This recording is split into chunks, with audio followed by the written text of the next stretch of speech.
Nagdulot naman ng pagbigat ng trapiko ang peace rally sa Quirino Grandstand at kasabay niyan isang pumugang preso ang naaresto sa gitna ng rally.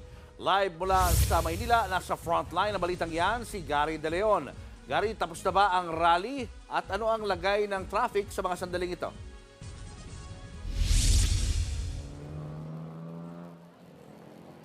Alam mo, Julius, 6:30 ng hapon matapos ngayong rally ay binuksan na at passable na sa motorista itong magkabilang panig ng Roxas Boulevard at ilang parte ng kalsada dito sa Maynila.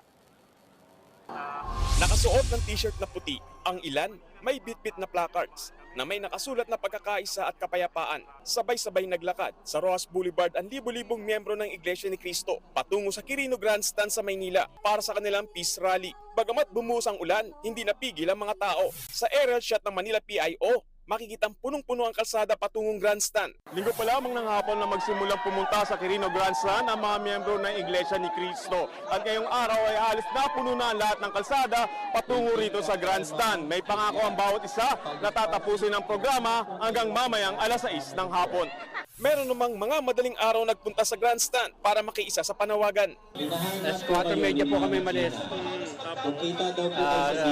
Convoy po kami, sabay-sabay na papunta rito sa Dakos. Sana mawala na yung kaguluhan, wala na yung mga pagpawatak-watak ng lalo na yung yung impeachment na yan. Mahigpit na seguridad ang pinatupad sa Roxas Boulevard, Taft Avenue at Quirino Grandstand. Nakakalat ang mga pulis, K9 dogs at mga volunteer ng miyembro ng iglesia para tutukan ang seguridad.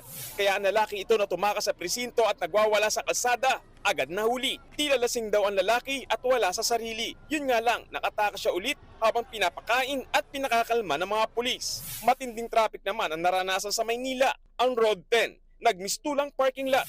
Ang service road ng Roxas Boulevard, napuno rin ng mga nakaparadang sasakyan. Umabot pa hanggang Taft Avenue ang haba ng mga nakaparadang sasakyan. Bagamat idiniklarang walang pasok sa trabaho at eskwela sa Maynila, may ilang dumayo tulad ni Elisa Miller na may appointment daw sa US Embassy. Yun nga, grabe, sobra. Ewan ko, magte-take chances lang ako kung pwede pa yung appointment ko.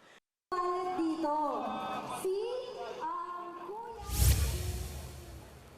Alam mo, Julius, sa initial na information na nakuha natin sa Manila Police District, halos umabot nga ng 1.5 to 1.6 million yung naging attendance ng mga kapatid na iglesia rito. At lahat na yan ay sa kanilang base sa information nila ay naging peaceful naman ang naging rally. Julius. Maraming salamat, Gary De Leon. Mga kapatid, Julius Babaw po. Iba na ang may alam at may pakialam sa panahon ngayon.